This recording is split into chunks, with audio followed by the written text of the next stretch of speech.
നമസ്കാരം. തദ്ദേശം ചാനലിന്റെ പുതിയ ഒരു ലക്കത്തിലേക്ക് ഏവർക്കും സ്വാഗതം.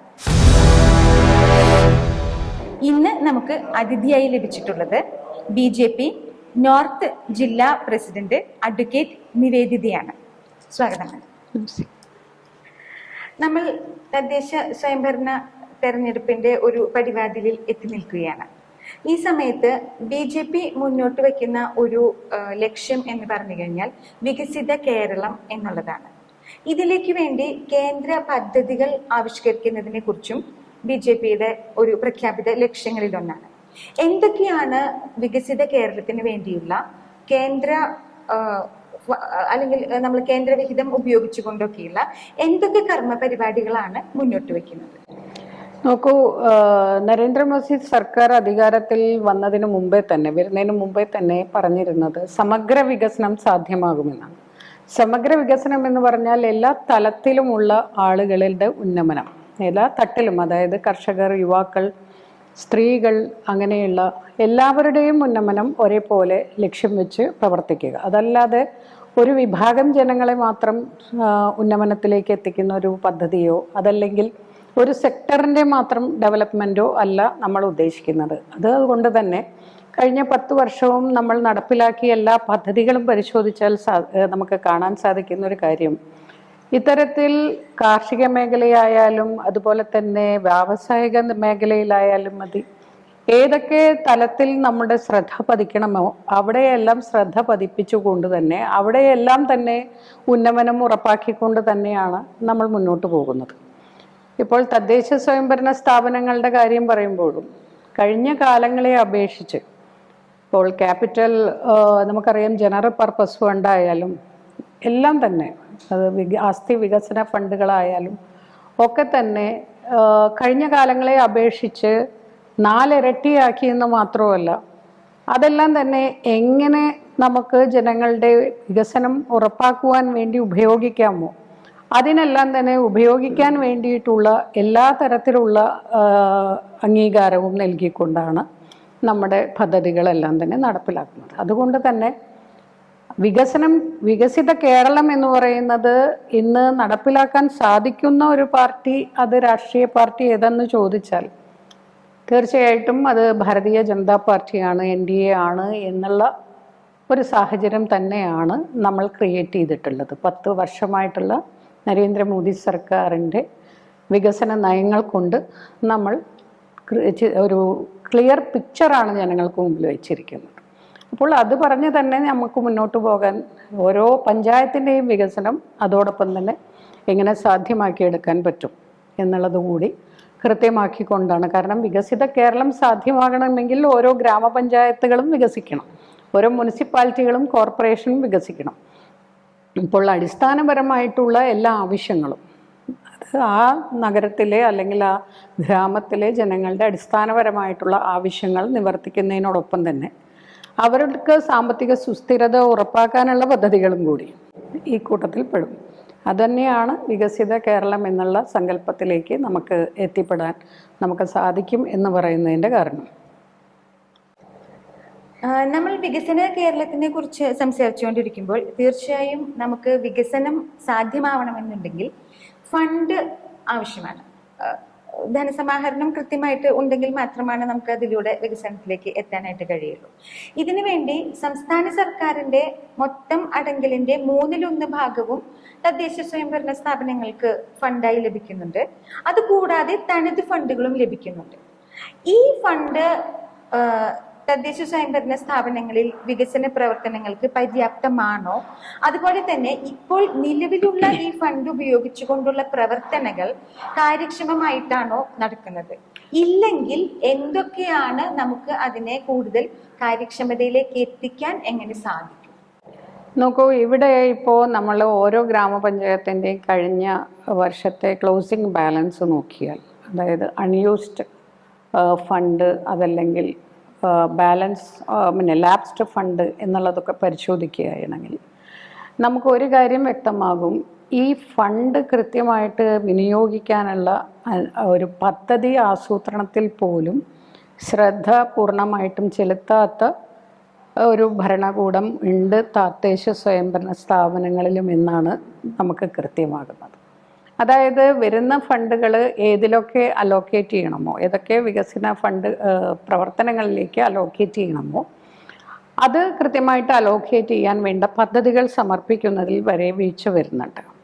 അപ്പോൾ പര്യാപ്തമാണോ എന്ന് ചോദിച്ചാൽ, ഇപ്പോൾ ഒരു എക്സാമ്പിൾ നമുക്ക് പറയാം. ഗുരുവായൂർ മുനിസിപ്പാലിറ്റി, ഈ ഗുരുവായൂരും കേന്ദ്രീകരിച്ച് കേന്ദ്ര സർക്കാർ 2 പദ്ധതികൾ, അമൃത് പ്രസാദ് പദ്ധതി, ഇതിൽ പ്രസാദ് പദ്ധതി നമുക്ക് 1000 കോടി വരെ വാങ്ങിയെടുക്കാവുന്നതാണ്.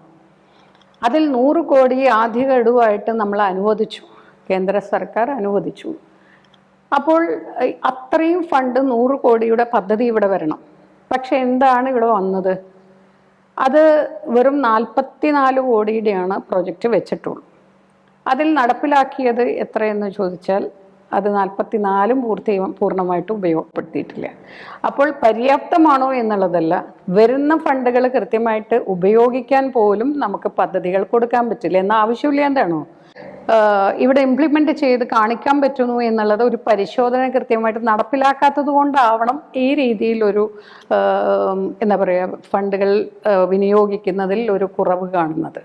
അത് തീർച്ചയായിട്ടും ജനം തിരിച്ചറിഞ്ഞ് വേണ്ടതായിട്ടുള്ള കറക്ഷൻ മെഷേഴ്സ്, അതാണല്ലോ ജനവിധി, ജനങ്ങൾ കൃത്യമായിട്ട് ജനവിധി ഈ ഒരു കാര്യം കൂടി ചിന്തിച്ചുകൊണ്ടാണ് ഉണ്ടാകുന്നതെങ്കിൽ തീർച്ചയായിട്ടും മാറ്റം വരും. പഞ്ചായത്ത് രാജ് സംവിധാനം ആദ്യമായി നിലവിൽ വന്ന സംസ്ഥാനങ്ങളിൽ ഒന്ന് കേരളമാണ്. മാത്രമല്ല, നമ്മൾ കേരള മോഡൽ ഒരു വികസന മാതൃക എല്ലാം ഒരു സമയത്ത് നമുക്ക് മുന്നോട്ട് വയ്ക്കാൻ സാധിച്ചിരുന്നു. അല്ലെങ്കിൽ മറ്റ് സംസ്ഥാനങ്ങളെ താരതമ്യം ചെയ്യുമ്പോൾ കേരളം ഒരുപാട് കാര്യങ്ങളിൽ ഏറെ മുന്നിലെത്താനും കഴിഞ്ഞിരുന്നു. പക്ഷെ ഈ അടുത്ത കാലത്ത് നമ്മളത് നോക്കിക്കഴിഞ്ഞാൽ മറ്റ് പല സംസ്ഥാനങ്ങളും വികസന കാര്യങ്ങളിൽ കേരളത്തിനൊപ്പമോ ചില കാര്യങ്ങളിൽ കേരളത്തിനേക്കാളും മുന്നിലേക്കോ എത്തിക്കൊണ്ടിരിക്കുന്നതായിട്ട് കാണുന്നുണ്ട്. അതുകൊണ്ട് തന്നെ കേരളത്തിൽ നടക്കുന്ന വികസന പ്രവർത്തനങ്ങളുടെ വേഗത വർദ്ധിപ്പിക്കേണ്ടതുണ്ടോ, അല്ലെങ്കിൽ ഏത് രീതിയിൽ നമുക്ക് നമ്മളുടെ ആ ഒരു കൂടുതൽ മെച്ചപ്പെട്ട പ്രവർത്തനങ്ങളിലേക്ക് നമുക്ക് എത്താൻ കഴിയും? അതിനു വേണ്ടി നമ്മളുടെ പ്രധാനമായും ഈ തദ്ദേശ സ്വയംഭരണ സ്ഥാപനങ്ങളിലെ ജനപ്രതിനിധികളെ കുറെ കൂടി കാര്യക്ഷമരാക്കേണ്ടതുണ്ട്, കേപ്പബിൾ ആക്കേണ്ടതില്ലേ അവരുടെ പെർഫോമൻസ് വർദ്ധിപ്പിക്കാനായിട്ട്? അതിന് നമുക്ക് എന്തൊക്കെയാണ് ചെയ്യാൻ കഴിയും? നോക്കൂ, നമ്മൾ കേരളീയരെല്ലാം തന്നെ യഥാർത്ഥത്തിൽ വളരെ അഭിമാനത്തോടു കൂടിയാണ് കേരളത്തെ കുറിച്ച് പറയുന്നത്. മറ്റുള്ള സംസ്ഥാനത്തിലുള്ളവരും ഇവിടെ വരുമ്പോൾ കാണുന്നത് വലിയ വലിയ മാളികകളിൽ താമസിക്കുന്ന സാധാരണക്കാരെയാണ്. നമ്മൾ വടക്കോട്ടൊക്കെ പോകുമ്പോൾ ചെറിയ ഒരു വീട്ടിൽ തന്നെ 5ഓ 6ഓ കുടുംബങ്ങളൊക്കെ ഒന്നിച്ച് താമസിക്കുന്ന ഒരു കാഴ്ചയൊക്കെ കാണുമ്പോൾ ഇവിടെ സ്വർഗം തന്നെയാണ് എന്ന് തന്നെ നമ്മൾ പറയാൻ, അതുപോലെ തന്നെ നമുക്ക് ഫീൽ ചെയ്തിരുന്നതും ഒരു കാലഘട്ടം വരെ. പക്ഷെ നേരത്തെ സൂചിപ്പിച്ച മാതിരി ഇപ്പോൾ പല കാര്യങ്ങളിലും നമ്മൾ പിന്നോട്ട് പോകുന്നു. നമ്മുടേതായിട്ടുള്ള തനതായിട്ടുള്ള നമ്മുടെ സമ്പത്തുകൾ, അതായത് എല്ലാ തരത്തിലും, ഇപ്പോൾ വിദ്യാഭ്യാസ മേഖലയായാലും മറ്റേ ആരോഗ്യ സംരക്ഷണ മേഖലയിലായാലും നമ്മൾ മുമ്പേ തന്നെ ഒരു പടി മുമ്പിലായിരുന്നു.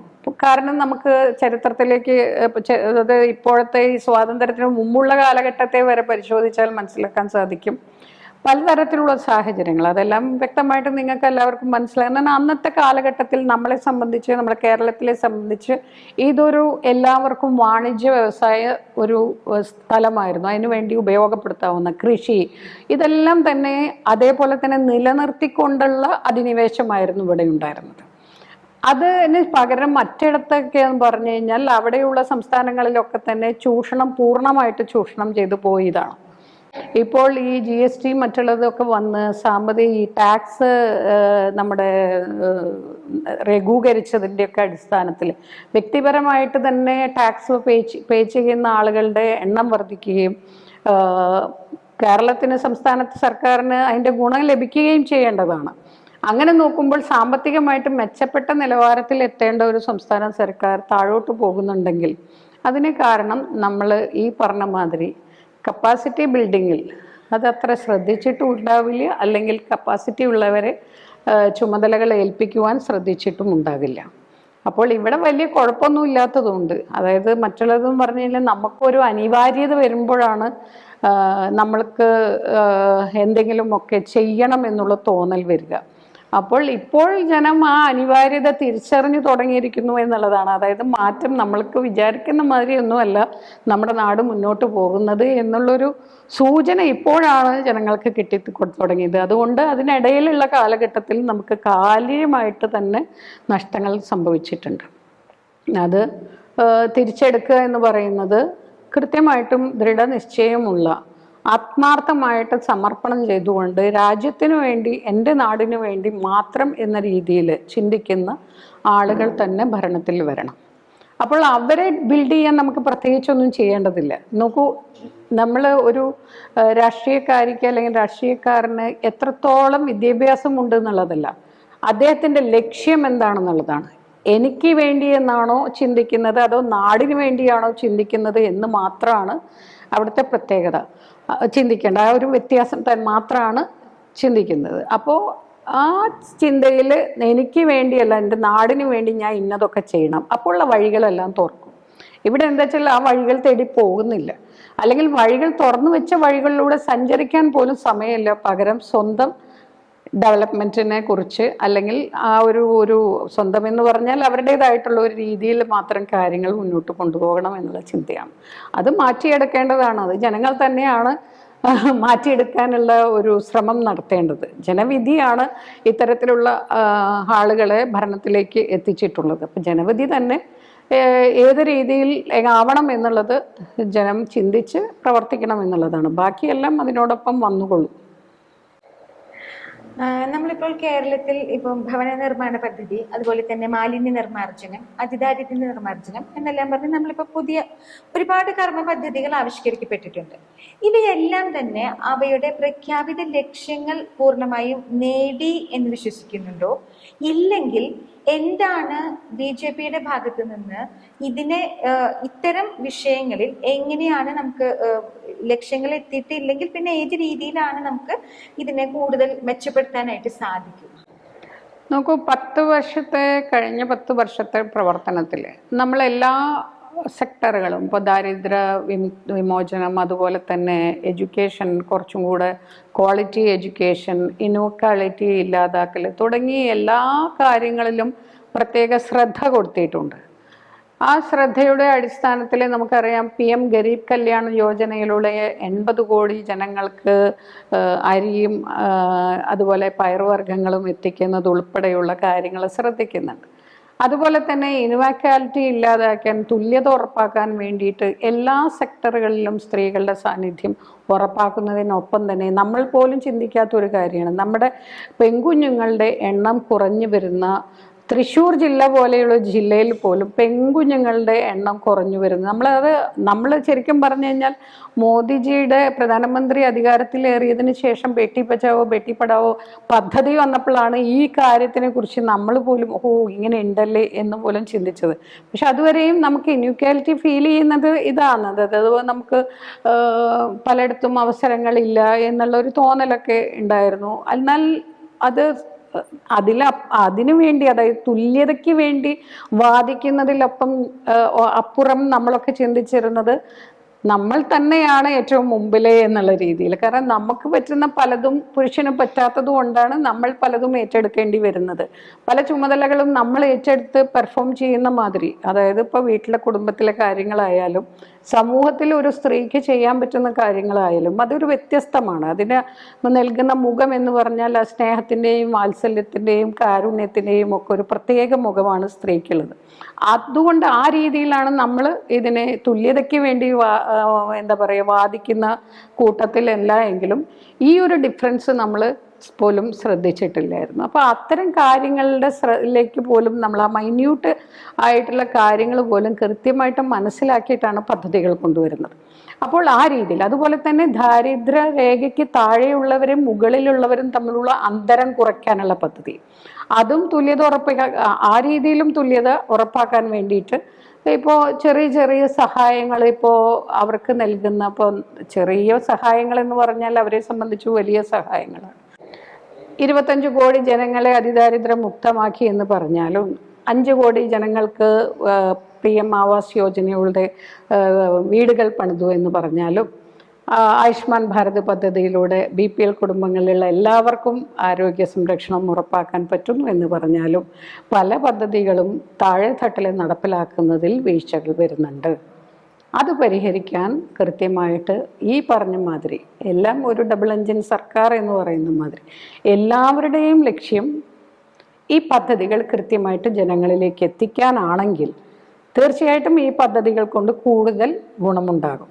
അതോടൊപ്പം തന്നെ ഇനിയും ഒട്ടേറെ ചെയ്യാനുണ്ട് എന്നുള്ള ചിന്തയിൽ തന്നെയാണ് നമ്മൾ പദ്ധതികൾ വീണ്ടും വീണ്ടും പുതിയതായിട്ട് ഇപ്പോൾ PM വിശ്വകർമ്മ യോജന 18 തൊഴിൽ ചെയ്യുന്ന ആളുകളുടെ വിഭാഗം ആളുകൾക്ക്, ആ തൊഴിലുകൾ ചെയ്യുന്ന ആളുകൾക്കൊരു സഹായം PM ഈ ഇതിലൂടെ നൽകുന്നുണ്ട്, വിശ്വകർമ്മ യോജനയുടെ.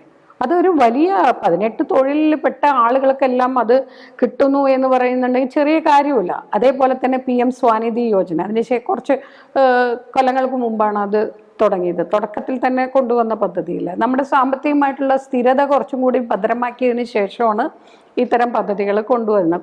കുറേശ്ശെയായിട്ട് എല്ലാ സെക്ടറിലുമുള്ള ആളുകൾക്ക് എന്തെങ്കിലുമൊക്കെ ഒരു ഗുണം അഡീഷണൽ ആയിട്ട്, അതാണ് അവിടെ വാല്യൂ. നമ്മൾ പറയില്ലേ എന്ത് വാല്യൂ ആഡഡ് പ്രോഡക്റ്റ് എന്ന് പറയുമ്പോൾ ഇത് കൊടുക്കുന്ന നികുതി പണത്തിന് ഒരു വാല്യൂ നമുക്ക് ഒരു എന്തെങ്കിലും ഒന്ന് നമുക്ക് തിരിച്ചു കിട്ടണമെന്നില്ലല്ലോ. നമ്മൾക്ക് കിട്ടിയില്ലെങ്കിലും നമ്മുടെ കൂടെയുള്ള സാധാരണക്കാർക്ക് കിട്ടണമെന്നുള്ള ഒരു ചിന്തയുണ്ടല്ലോ. അത് വെച്ചിട്ടുള്ള പദ്ധതികളൊക്കെ കൊണ്ടുവന്നാൽ കുറച്ചുകൂടി വരും കാലങ്ങളിൽ ഈ പദ്ധതിയുടെ നടത്തിപ്പ് വീണ്ടും തുടർന്നു കൊണ്ടുപോകുന്ന ഒരു പ്രോസസ്സാണ്. ഒന്നും പദ്ധതികൾ നിൽക്കുന്നില്ല. അപ്പം അതിൻ്റെ ഗുണം പൂർണ്ണമായിട്ടും എല്ലാവരിലേക്കും എത്തുന്നത് വരെ ഒരു പ്രോസസ്സ്, ഒരു സമയം തീർച്ചയായിട്ടും വേണ്ടിവരും. അത് അനുസരിച്ച് കൂടുതൽ എന്താ പറയുക പദ്ധതികളും വരും ചെയ്യും. അതായത് ഇനിയും നമ്മൾ വിസ്മരിച്ചിട്ടില്ലാത്ത കുറേ വിഭാഗങ്ങളുണ്ട്. അതായത് നമ്മൾ അങ്ങനെ മാറ്റി നിർത്തിയതായിട്ട് കേന്ദ്ര സർക്കാരിൻ്റെ വികസന പദ്ധതിയിൽ ഇനിയും മാറ്റി നിർത്തി എന്ന് പറയുന്ന ഒരു സെക്ടർ, ഒരു വിഭാഗം ആളുകളും ഇല്ലെങ്കിലും ഈ പദ്ധതികൾ പൂർണ്ണമായിട്ടും അവരിലേക്ക് എത്തണം. അതേപോലെ തന്നെ കൂടുതൽ അവരുടെ ആവശ്യങ്ങൾക്കനുസരിച്ച് കൂടുതൽ, ഇപ്പം നമ്മൾ ഓരോ കൊല്ലം തീരുമ്പോൾ നമ്മുടെ ആവശ്യങ്ങളും വ്യത്യസ്തമാകുന്നു. ഓരോ വർഷം കഴിയുന്നതോറും ഇപ്പം നമുക്ക് പണ്ട് ഇപ്പോൾ കുട്ടികളുടെ കാര്യം പറയുമ്പോൾ ഒരു കല്യാണം കഴിപ്പിച്ചു കൊടുക്കലായിരുന്നു വലിയൊരു ഇത്. അപ്പോൾ നമ്മുടെ പ്രധാനമന്ത്രിയുടെ പദ്ധതിയുണ്ട് ഇപ്പോൾ സുകന്യ സമൃദ്ധി യോജന. 6 ലക്ഷം രൂപ വരെ ഒരു ചെറിയ ഇൻവെസ്റ്റ്മെൻറ്റ് എല്ലാ മാസവും 6 ലക്ഷം രൂപ. അതൊരു വലിയ സംഭവമാണ്. കാരണം നമ്മുടെ കുട്ടികളെ കല്യാണം കഴിപ്പിച്ചു കൊടുക്കാൻ വേണ്ടി നമ്മൾ നമ്മുടെ വീട് പണയം വെച്ച് നമ്മൾ വാങ്ങുന്നത് 2 ലക്ഷവും തിരിച്ചു കൊടുക്കുമ്പോൾ നമ്മളത് 20-30 ലക്ഷമായി. ഇപ്പോൾ ഇതൊരു ചെറിയ സമ്പാദ്യ പദ്ധതിയാണെങ്കിലും അതിലൂടെ അവർക്ക് നല്ലൊരു ഗുണം കിട്ടുന്നുണ്ട്.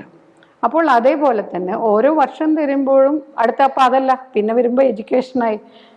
അപ്പോൾ വിദ്യാഭ്യാസത്തിനുള്ള മേഖലയ്ക്ക് നമുക്കിപ്പോൾ കുട്ടികൾക്ക് ഒരുപാട് ഇപ്പോൾ പുറത്തു പോയി പഠിക്കുന്ന കുട്ടികൾക്ക് ഈടില്ലാതെ വായ്പകൾ, വിദ്യാലക്ഷ്മി സ്കോളർഷിപ്പ് ഉൾപ്പെടെ കൊടുക്കുന്നത്. അപ്പോൾ അങ്ങനെ ഓരോ വർഷവും നമ്മൾ നൂതനമായിട്ടുള്ള വിഷയങ്ങൾ വരികയും അതിനനുസരിച്ചുള്ള പദ്ധതികൾ വരികയും ചെയ്യും.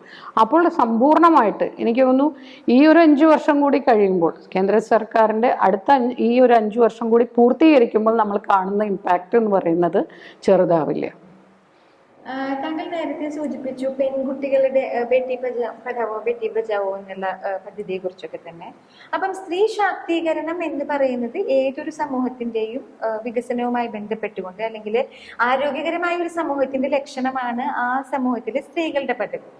അപ്പോൾ ഇത്തരത്തിലുള്ള ലക്ഷ്യം വെച്ചുകൊണ്ടാണ് കേരളത്തിൽ കുടുംബശ്രീ പദ്ധതി വന്നിട്ടുള്ളത്. അതായത് ദാരിദ്ര്യ നിർമ്മാർജ്ജനവും ഒപ്പം തന്നെ സ്ത്രീ ശാക്തീകരണവുമാണ് അവയുടെ പ്രഖ്യാപിത ലക്ഷ്യങ്ങളായിരുന്നത്.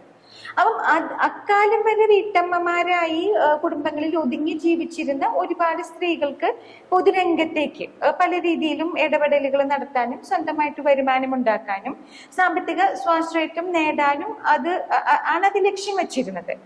അപ്പോൾ അത് പൂർണ്ണമായും ആ ലക്ഷ്യം നേടിയെടുത്തിട്ടുണ്ടോ, ഇല്ലെങ്കിൽ നമുക്ക് ഏതൊക്കെ രീതിയിലാണ് ഇത്തരത്തിൽ, കാരണം നമ്മൾ നേരത്തെ പറഞ്ഞത് പെൺകുട്ടികളുടെ വിദ്യാഭ്യാസമോ പക്ഷെ ഇത് ഓൾറെഡി നമ്മൾ വീട്ടമ്മമാരായി വീട്ടകങ്ങളിൽ ഒതുങ്ങിക്കൂടിയിരുന്ന സ്ത്രീകളെ കുറിച്ചാണ് പറയുന്നത്.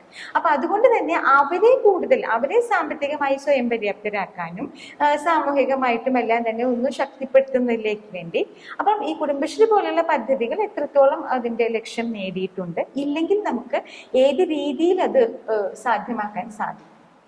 വാജ്പേയി സർക്കാർ അദ്ദേഹം വാജ്പേയിജി അധികാരത്തിലേറിയപ്പോൾ ഈ സെൽഫ് ഹെൽപ്പ് ഗ്രൂപ്പുകൾ, വുമൺ സെൽഫ് ഹെൽപ്പ് ഗ്രൂപ്പുകളുടെ സ്ഥാപനത്തെക്കുറിച്ച് ശ്രദ്ധിച്ചതിൻ്റെ അടിസ്ഥാനത്തിലാണ് നമുക്കിപ്പോൾ പലയിടത്തും സെൽഫ് ഹെൽപ്പ് ഗ്രൂപ്പുകളുണ്ട്, വനിതാ സ്വയം സഹായ സംരംഭങ്ങളുള്ളത്. ഒപ്പം നരേന്ദ്രമോദി സർക്കാർ ഇപ്പോൾ ദ്രോൺ ദീദിമാർ, ലാഖ്പതി ദീദിമാർ എന്നൊക്കെ പറഞ്ഞുള്ള പദ്ധതികൾ കൊണ്ടുവന്ന് അവരെയെല്ലാം ആദരിക്കുന്ന ഒരു കാഴ്ച കൂടി നമ്മൾ കഴിഞ്ഞ ദിവസങ്ങളിൽ കണ്ടു. നമ്മളെ സംബന്ധിച്ച്, സ്ത്രീകളെ സംബന്ധിച്ച് ഏറ്റവും അടിത്തറയിൽ നിന്ന് വരുന്ന, അതായത് സാധാരണക്കാരായിട്ടുള്ള സ്ത്രീകൾ പോലും ഇന്ന് സ്വയം പര്യാപ്തത കൈവരിക്കുന്നു എന്നുള്ള ഒരു വലിയ ഒരു സന്തോഷം തന്നെയായിരുന്നു ആ ദിവസങ്ങൾ. ആ ഒരു കാഴ്ച കാണുമ്പോൾ അദ്ദേഹം അവരെ ആദരിക്കുകയും അവരുമായിട്ട് സംവദിക്കുകയും അവരവരുടെ അനുഭവങ്ങൾ പങ്കുവയ്ക്കുകയും ചെയ്തത് കണ്ടപ്പോൾ, അപ്പോൾ നമ്മളെ സംബന്ധിച്ച് സ്ത്രീകൾ എന്ന് പറഞ്ഞു കഴിഞ്ഞാൽ അകത്തളങ്ങളിൽ ഒതുക്കിയിട്ടു എന്ന് തന്നെയാണ് പറയേണ്ടത്. ചിലർ അത്തരത്തിലൊരു സാഹചര്യം ക്രിയേറ്റ് ചെയ്തു. പക്ഷെ നാരി ശക്തി ദേശ് കി ശക്തി എന്ന് പറയുന്ന ആ ഒരു കൺസെപ്റ്റ് തന്നെയാണ് അന്നും ഇന്നും ഭാരതീയ ജനതാ പാർട്ടിക്കുള്ളത്. അതുകൊണ്ട് തന്നെ ഭാരതീയ ജനതാ പാർട്ടിയുടെ എല്ലാ തത്വശാസ്ത്രങ്ങളും അതല്ലെങ്കിൽ ആദർശങ്ങളും ഒക്കെ നമ്മൾക്ക് പരിചയപ്പെടുമ്പോൾ അത് സ്ത്രീകളെ ഒഴിവാക്കിക്കൊണ്ട്, സ്ത്രീകളുടെ വികസനം ഒഴിവാക്കിക്കൊണ്ട് അല്ല മുന്നോട്ട് പോകുന്നത് എന്ന് നമുക്ക് വ്യക്തമാണ്. അതുകൊണ്ട് തന്നെയാണ് ഇതിലേക്ക് ഇപ്പോൾ സ്ത്രീകളുടെ ഒരു വലിയ കുതിച്ചുചാട്ടം തന്നെ ഈ ഒരു പാർട്ടിയിലേക്ക് ഒഴുകി വരുന്നു എന്ന് തന്നെ പറയാം.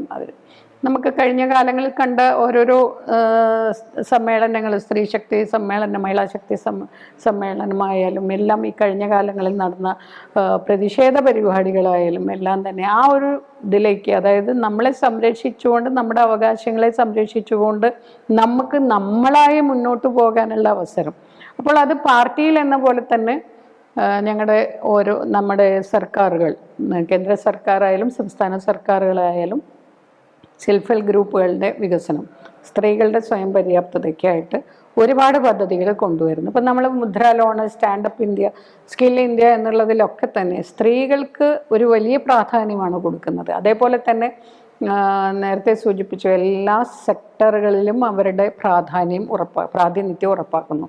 ഇപ്പോൾ പണ്ട് PSUകളിലൊക്കെ തന്നെ സ്ത്രീകൾ ഡയറക്ടേഴ്സായിട്ട്, ഇൻഡിപെൻഡൻറ്റ് ഡയറക്ടേഴ്സായിട്ട് വരുന്നത് അപൂർവമായിരുന്നെങ്കിൽ ഇന്ന് അത് നിർബന്ധമാണ്. ആ റേഷ്യോ കൂടി പരിശോധിക്കുന്നുണ്ട്. അത് ഉണ്ടാക്കുന്ന മാറ്റം ചെറുതല്ല. കാരണം നമുക്കൊക്കെ അവസരങ്ങൾ ഒരുപാടുണ്ട് എന്ന് ഒരുക്കുന്നു എന്ന് മാത്രമല്ല, നമ്മളിൽ പൂർണ്ണ വിശ്വാസവും അർപ്പിക്കുന്നുണ്ട് എന്നുള്ളത് വലിയ മാറ്റത്തിലേക്ക് ഒരു കാരണമാകുന്നുണ്ട്. പക്ഷെ അതേസമയം തന്നെ നമ്മൾ ഈ ഉദ്ദേശിച്ച മാതിരിയുള്ള മാറ്റം നമ്മുടെ നാടുകളിൽ ഉണ്ടോ എന്ന് ചോദിച്ചാൽ, പ്രത്യേകിച്ച് കുടുംബശ്രീ, തൊഴിലുറപ്പ് പദ്ധതിയിലുള്ള സ്ത്രീകളുടെയൊക്കെ ജീവിത നിലവാരം മെച്ചപ്പെടുന്നുണ്ടോ, നമ്മൾ ഈ കൊടുക്കുന്ന പദ്ധതി കൊണ്ട് കാര്യമായിട്ടുള്ള ഒരു മാറ്റം അവരുടെ ജീവിതത്തിൽ ഉണ്ടാകുന്നുണ്ടോ എന്ന് ചോദിച്ചാൽ, നമ്മൾ ഉദ്ദേശിക്കുന്ന അവരുടെ സ്വയം പര്യാപ്തത അവർ കൈവരിക്കുന്നതിനോടൊപ്പം തന്നെ സമൂഹത്തിൽ അവരെ കൊണ്ട് അവരൊരു ജോബ് ക്രിയേറ്റർ ആവുകയോ അതല്ലെങ്കിൽ അവരെ കൊണ്ട് ഏതെങ്കിലും ഒരു വികസനം ഉറപ്പാക്കുകയോ ഒക്കെ നമുക്ക് ചെയ്യാൻ സാധിക്കുമ്പോഴാണ് ഇതിൻ്റെ പൂർണ്ണമായിട്ടുള്ള വിജയം ഉറപ്പാവുന്നത്. സ്ത്രീകളുടെ കൂടി സമ്പാദ്യം, ഗ്രാമങ്ങളുടെ വികസനം, ഇത് ഉറപ്പാക്കാൻ അവിടെ ഇവിടെ ഓരോ ഗ്രാമത്തിനും തനത് കരകൗശല വിദ്യ ഉപയോഗിച്ചുകൊണ്ടുള്ള പ്രോഡക്ട്സോ അതല്ലെങ്കിൽ ബ്രാൻഡിങ് എന്ന് പറയുന്നില്ലേ, ആ രീതിയിലുള്ള സംഗതികൾ. ഇപ്പം കുടുംബശ്രീയുടെ ഒരു ഉൽപ്പന്നം നമ്മുടെ പ്രധാനമന്ത്രി വാങ്ങിയിട്ട് അത് അദ്ദേഹം പോസ്റ്റ് ചെയ്യുകയുണ്ടായി. അതേപോലെ തന്നെ എല്ലാ തലത്തിലും അതിൻ്റെ ഒരു അലയൊലി ഉണ്ടാകണം. അപ്പോഴാണ് പൂർണ്ണമായിട്ടും അവർ ഈ പറഞ്ഞ പദ്ധതികളുടെ ലക്ഷ്യം പൂർത്തീകരിച്ചു എന്ന് നമുക്ക് പറയാൻ പറ്റും. നമ്മളിപ്പോൾ പറഞ്ഞ ഈ വിഷയവുമായി ബന്ധപ്പെട്ടുകൊണ്ട് തന്നെ നമ്മളിപ്പം തദ്ദേശ സ്വയംഭരണ സ്ഥാപനങ്ങളിലേക്ക് അടക്കം വനിതാ സംവരണം എന്നുള്ള ഒരു ഇത് വന്നതോടു കൂടിയിട്ടാണ് ഒരുപാട് അതുവരെ സ്ത്രീകൾക്ക് കഴിവില്ലാഞ്ഞിട്ടല്ല, പക്ഷെ അവർക്ക് പലപ്പോഴും ആ ഒരു രാഷ്ട്രീയത്തിലേക്കോ സാമൂഹികമായിട്ടുള്ള ഇടപെടലുകൾ നടത്താനോ സാധിച്ചിരുന്നില്ല. അപ്പൊ ആ വനിതാ സംവരണം വന്നതോടു കൂടിയിട്ടാണ് നമ്മൾ ഏതൊരു തെരഞ്ഞെടുപ്പിലായാലും സ്ത്രീകളുടെ ഒരു സാന്നിധ്യം കുറച്ചെങ്കിലും ഉണ്ടാവാൻ തുടങ്ങിയത്. അപ്പോഴും അതിനും ചില വിഷയങ്ങളുള്ളത് അവർക്ക് എത്രമാത്രം തെരഞ്ഞെടുക്കപ്പെട്ട ജനപ്രതിനിധികളായ സ്ത്രീകൾക്ക് പോലും എത്രമാത്രം സ്വതന്ത്രമായി തീരുമാനങ്ങൾ എടുക്കാനും ഭരണം നിർവഹിക്കാനും കഴിയുന്നുണ്ട് എന്നുള്ള ഒരു ചോദ്യം നിലനിൽക്കുന്നുണ്ട്. എങ്കിൽ പോലും അവർ ആ പൊതു ഇടങ്ങളിൽ അവർ എത്തി എന്നുള്ള ഒരു മാറ്റം അത് നടന്നു. പക്ഷെ അതിനുശേഷം അവരുടെ ആ ഒരു കാലാവധി കഴിഞ്ഞതിന് ശേഷം, അല്ലെങ്കിൽ ആ മണ്ഡലത്തിലെ വനിതാ സംവരണ മണ്ഡലം അല്ലാതായി കഴിഞ്ഞാൽ അടുത്ത ടൈമിൽ അവിടെ പുരുഷ സ്ഥാനാർത്ഥിയായിരിക്കും മത്സരിക്കുന്നുണ്ടായിരിക്കുക. അപ്പം അതുകൊണ്ട് തന്നെ നമ്മൾ ആ ഒരു സ്ത്രീകളെ കർമ്മ മണ്ഡലങ്ങളിലേക്ക് എത്തിക്കുക എന്നുള്ള ഒരു ലക്ഷ്യം അപ്പോഴും നമുക്ക് അതിൽ വിജയിച്ചു എന്ന് പറയാനായിട്ട് സാധിക്കില്ല. ഇതൊരു പക്ഷേ കക്ഷി രാഷ്ട്രീയ ഭേദമന്യേ നമ്മൾ ഏതൊരു രാഷ്ട്രീയ പാർട്ടി അല്ലെങ്കിൽ ഏതൊരു നമ്മൾ ദേശീയ തലത്തിലായാലും പ്രാദേശിക തലത്തിലായാലും കണ്ടുവരുന്ന ഒരു പ്രതിഭാസമാണ്. അപ്പോൾ എങ്ങനെയാണ് നമുക്ക് ഇതിന്, അതായത് കഴിവുള്ള സ്ത്രീകൾക്ക് ഇത്തരം സംവരണം ഇല്ലാതെ പോലും അവർക്ക് ഒരു ഇടപെടലുകൾ നടത്താനോ തെരഞ്ഞെടുപ്പിൽ മത്സരിക്കാനോ അല്ലെങ്കിൽ പൊതു ഇടങ്ങളിൽ ആനുപാതികമായി പുരുഷന്മാർക്ക് ആനുപാതികമായി തന്നെ സ്ത്രീകളുടെ കൂടി ഒരു പ്രാതിനിധ്യം ഉറപ്പുവരുത്താനായി എന്താണ് ചെയ്യാൻ കഴിയും? നമുക്കിതിൽ രണ്ട് കാര്യമാണ്. ഒന്ന്, അവളിൽ തന്നെയുള്ള വെല്ലുവിളി, സ്ത്രീയുടെ വെല്ലുവിളി, സ്വയം അവൾ ഉണ്ടാക്കുന്ന വെല്ലുവിളി. മറ്റൊന്ന്, സമൂഹത്തിൽ നിന്ന് ഉണ്ടാവുന്ന വെല്ലുവിളി. അതിൽ എനിക്ക് ഏറ്റവും കൂടുതൽ എടുത്തു പറയാൻ ആഗ്രഹിക്കുന്നത് സ്വയം ഉണ്ടാക്കുന്ന വെല്ലുവിളി എന്നുള്ളതാണ്. കാരണം രാഷ്ട്രീയപരമായിട്ട് ഉള്ള സമയം കണ്ടെത്താൻ കുടുംബത്തിലെ കാര്യങ്ങളും രണ്ടും കൂടെ ഒന്നിച്ചു കൊണ്ടുപോകാൻ പറ്റില്ല എന്ന് ചിന്തിക്കുന്നവരുണ്ട്. കഴിവ് അവരെ പോലെ ഇല്ലാത്തവരാണ് മറ്റുള്ളവർ ഈ സമയം കണ്ടെത്തുന്നത് എന്ന് അവരാദ്യം മനസ്സിലാക്കണം. അതായത് സാമ്പത്തിക ചുറ്റുപാടുകളോ അല്ലെങ്കിൽ വീടുകളിൽ താങ്ങാൻ ആളുണ്ടായിരുന്നോ എല്ലാവരും രാഷ്ട്രീയ പ്രവർത്തനം ചെയ്യുന്നത്. അതിനെല്ലാം പാഷൻ, അതല്ലെങ്കിൽ എനിക്ക് ഈ നാട്ടിന് എന്തെങ്കിലും ചെയ്യണമെന്നും അതിനായിട്ടുള്ളൊരു അവസരമാണ് ഇത് എന്നും ചിന്തിക്കുമ്പോൾ ഇതിനെല്ലാം സമയം കണ്ടെത്തും. അപ്പോൾ ആ രീതിയിൽ ഇത് ജനങ്ങളെ സേവിക്കാൻ വേണ്ടി കിട്ടുന്ന ഒരു അവസരമാണ്. നമ്മൾ ഒന്നും തിരിച്ച് ആഗ്രഹിക്കുന്നില്ലെങ്കിൽ നമുക്ക് വലിയ വെല്ലുവിളികൾ ഉണ്ടാവില്ല. എന്ത് വെല്ലുവിളി വന്നാലും അത് അവിടെ തന്നെ നിന്നോളും. കാരണം നമ്മൾ ഇതിൽ നിന്ന് ഒന്നും പ്രത്യേകമായിട്ട് ആഗ്രഹിച്ച് കൊണ്ടുപോകാൻ ഉദ്ദേശിച്ചല്ല ഇവിടെ നിൽക്കുന്നതെങ്കിൽ നമുക്ക് അതിനെക്കുറിച്ച് വേവലാതിപ്പെടേണ്ട. പിന്നെ ജനറൽ സീറ്റുകൾ വരുമ്പോൾ സ്ത്രീകളെ പരിഗണിക്കാതിരിക്കുന്നത് അത് സാധാരണ ഒരു അങ്ങനെ തന്നെ ആവണം എന്നൊക്കെ ചിലർ ചിന്തിക്കുന്നുണ്ട്. പക്ഷെ നമ്മൾ അങ്ങനെ ചിന്തിക്കുന്ന ആളുകളല്ല. ജനറൽ സീറ്റിലായാലും സ്ത്രീകളാണ് അവിടെ ഇമ്പാക്റ്റ് ഉണ്ടാക്കിയിരിക്കുന്നത്, അല്ലെങ്കിൽ അവരാണ് ഒരു ജനപ്രതിനിധിയായിട്ട് അവിടെ കൂടുതൽ പെർഫോം ചെയ്തിട്ടുണ്ടെങ്കിൽ അവിടെ എന്തിനാ ജെൻഡർ ഇനീക്വാലിറ്റി കാണിക്കുന്നത്? അവിടെ എന്തിനാ ഈ ജനറൽ സീറ്റാണോ അല്ലെങ്കിൽ മറ്റുള്ളത് ആണോ നോക്കേണ്ടത്? കഴിവാണ് നോക്കേണ്ടത്. അവരവരുടെ സമയം എല്ലാ വീടിൻ്റെ ഉത്തരവാദിത്തങ്ങളും നിർവഹിച്ചതിന് ശേഷവും അവരുടെ സമയം നമ്മുടെ സമൂഹത്തിന് വേണ്ടി കൊടുക്കുന്നുണ്ടെങ്കിൽ അവർ തന്നെയാണ് ഒരു പടി മുമ്പിൽ. അത് എടുത്തു പറയേണ്ട കാര്യമാണ്. പക്ഷെ പുരുഷന്മാരെ ഇന്ന് ഞാൻ ഒരിക്കലും പറയില്ല അവർക്ക് ഇത്തരത്തിലൊരു ചെറിയ മനസ്സാണ് ഉള്ളത് എന്ന് നമ്മൾക്ക് പറയാൻ പറ്റില്ല. കാരണം ഞാൻ അന്നേ മുതൽ, അതായത് ഞാൻ ജനിച്ച അന്നേ മുതൽ ഞാൻ കാണുന്നതെല്ലാം തന്നെ രാഷ്ട്രീയപരമായിട്ടും സാമൂഹ്യപരമായിട്ടും വളരെ ആക്റ്റീവായിട്ടുള്ള സ്ത്രീകളെ കണ്ടു വളർന്ന ആളാണ്. സ്ത്രീകൾ സ്വമേധയാ ഈ ഒരു മേഖല തിരഞ്ഞെടുക്കുകയും സ്വന്തം കഴിവിൽ പിടിച്ചു നിൽക്കുകയും ചെയ്യുകയും കൂടുതൽ അവളുടെ സമയം, കൂടുതൽ ഓരോ ദിവസവും അവളുടെ അനുഭവങ്ങളിൽ നിന്ന് കൂടുതൽ അവൾ അനുഭവ സമ്പത്തുള്ളവളായിട്ട് ധീരതയോടുകൂടി മുന്നോട്ട് പോകുക തന്നെ വേണം. അതിൽ തട്ടി വീഴരുത്, അല്ലെങ്കിൽ ഏതെങ്കിലും ഒരു വിഷയങ്ങളിൽ പ്രതിബന്ധങ്ങളിൽ തട്ടി വീഴരുത് എന്നുള്ളത് തന്നെയാണ് എനിക്ക് എല്ലാവരോടും എല്ലാ സ്ത്രീകളോടും പറയാനുള്ളത്. നമുക്ക് കിട്ടാനുള്ളത് നമ്മൾ വിചാരിച്ചാൽ നമ്മളുടെ അടുത്തേക്ക് വരേണ്ട സമയത്ത് കൃത്യമായിട്ടും വന്നിരിക്കും. അതാണ് ഒരു സ്ത്രീയുടെ ശക്തി എന്ന് സ്വയം തിരിച്ചറിയുക. നമുക്ക് ഒരു പ്രത്യക്ഷ ജനാധിപത്യത്തിന്റെ ഉദാഹരണമായി ഗ്രാമസഭകളെ കാണാനായിട്ട് സാധിക്കും. ജനങ്ങൾക്ക് നേരിട്ട് അവരുടെ പ്രശ്നങ്ങളെ ജനപ്രതിനിധികളുടെ സമക്ഷം അവതരിപ്പിക്കാനും അതിന് വേണ്ട പരിഹാരം തേടാനും ഒക്കെയുള്ള ഒരു വേദിയാണ് ഗ്രാമസഭകൾ. പക്ഷെ നമ്മൾ ഈ അടുത്ത കാലത്ത് കണ്ടുവരുന്ന ഒരു രീതി, ഗ്രാമസഭകളിൽ ജനപങ്കാളിത്തം വളരെയധികം കുറഞ്ഞു പോകുന്നുണ്ട്. എന്തുകൊണ്ടാണ് ഗ്രാമസഭകളിൽ ജനപങ്കാളിത്തം കുറയുന്നതും ഈ ഒരു വിഷയത്തിൽ നമുക്ക് സത്വരമായി എന്ത് നടപടികളാണ് സ്വീകരിക്കാൻ സാധിക്കുക? കാരണം കൂടുതൽ ജനങ്ങളുടെ പങ്കാളിത്തം ഉറപ്പുവരുത്താനായി എന്താണ് ചെയ്യുന്നത്? ഈ ഗ്രാമസഭകളിലേക്ക് ആവശ്യങ്ങളുണ്ടെങ്കിൽ മാത്രം പോയാൽ മതി എന്നുള്ള ഒരു കാഴ്ചപ്പാടുണ്ട്. അതേപോലെ തന്നെ ഇപ്പോൾ ആ ഗ്രാമസഭയോട് ചേർന്ന് തന്നെ എന്തെങ്കിലുമൊക്കെ കുടുംബശ്രീയുടെ യോഗമോ അതല്ലെങ്കിൽ മറ്റേതെങ്കിലും ഉണ്ടെങ്കിൽ പ്രാതിനിധ്യം കുറച്ചുകൂടി വർദ്ധിക്കുന്നതായിട്ട് കാണുന്നുണ്ട്.